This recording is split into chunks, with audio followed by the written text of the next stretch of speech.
معراج تو آقا کو ملی ہے، ہمیں کیوں خوشی ہے؟ جس سے پیار ہونا اس کے ہر عروج سے پیار ہوتا ہے، اس کے ہر انعام سے پیار ہوتا ہے۔ اچھا یہ تقسیم آج سے نہیں ہے، یہ 1400 ایئر سے پرابلم ہے۔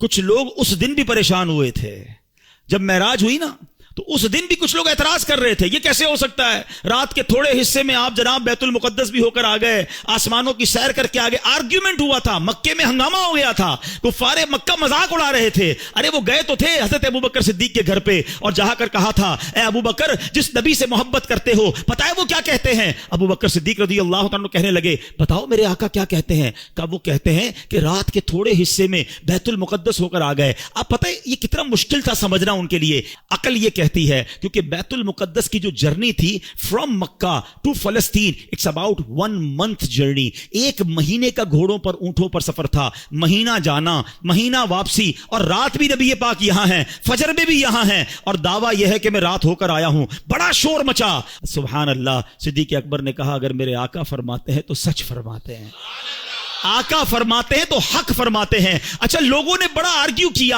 اے ابوبکر یہ تم کیسے کہہ سکتے ہو؟ یہ تھوڑی دیر میں اتنا بڑا سفر کیسے ہوا؟ حضرت ابوبکر صدیق نے کمال کا جواب دیا، کہتے ہیں میں تو اس سے بڑی بڑی باتیں بھی مانتا ہوں۔ وہ کہتے ہیں رب ایک ہے، میں نے دیکھا نہیں، میں مانتا ہوں ایک ہے۔ وہ کہتے ہیں جبریل قرآن کی آیت لے کر آتے ہیں، میں نے دیکھا نہیں جبریل کو قرآن لاتے ہوئے، قرآن میں نے مانا رب کی کتاب ہے۔ نہ قیامت دیکھی، نہ جنت دیکھی، نہ دوزخ دیکھی، جب میں تمام چیزوں کو بن دیکھے مانگتا ہوں، تو جب میرے آقا فرما رہے ہیں تو سچ فرما رہے ہیں۔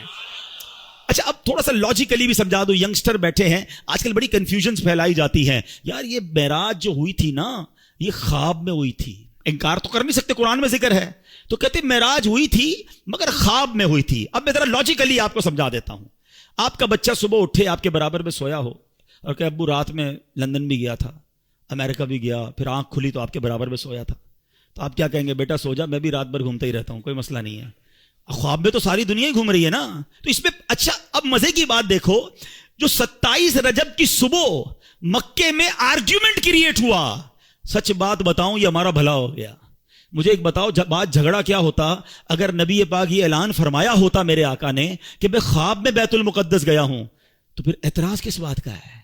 یہ اعتراض بتا رہا ہے، یہ آرگیومنٹ بتا رہا ہے کہ میرے آقا کا دعویٰ یہ تھا کہ میں جسمانی طور پر گیا ہوں، یہ سیر میں نے فزیکلی کی ہے، یہ آرگیومنٹ بتا رہا ہے، یہ کفار مکہ کا اعتراض بتا رہا ہے کہ نبی پاک نے 27 کی مارننگ ریویل یہی کیا تھا کہ میں جسمانی طور پر بیت المقدس گیا ہوں۔ ایمان والے اس وقت بھی مان گئے تھے، ایمان والے آج بھی مان رہے ہیں، ایمان والے اس وقت بھی خوش تھے، ایمان والے آج بھی خوش ہیں۔ اس وقت بھی ابو جہل کو پرابلم تھا، آج بھی کچھ لوگوں کو پرابلم ہے، وہ پرابلم مناتے رہیں، ہم خوشیاں مناتے رہیں گے، اور اللہ ہمیں نبی پاک کے بارے میں ہمیشہ پازیٹو اور خوشیاں منانے والا ہی رکھے۔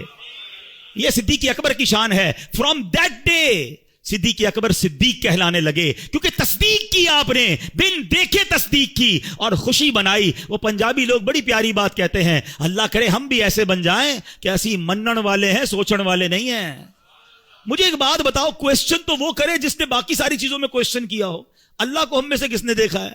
ہمیں تو آقا نے فرمایا رب ایک ہے، ہم نے مان لیا، کتاب بتائی کہ یہ قرآن ہے، ہم نے کہا رب کا کلام ہے۔ جب ساری باتیں نبی پاک کی مان رہے ہیں، وہ بتا رہے ہیں جنت میں جانا ہے، دوزخ میں نہیں جانا ہے، وہاں عذاب ہے، قیامت آنے والی ہے، ہمیں تو سب ملا آقا کے صدقے ہے۔ تو یہی آقا جب فرماتے ہیں کہ معراج ہوئی ہے تو یقیناً ہوئی ہے، اور سنو یہ آقا معراج کی رات بھی تمہیں بھولے نہیں ہیں، وہاں پھر بھی تمہیں یاد رکھا ہے۔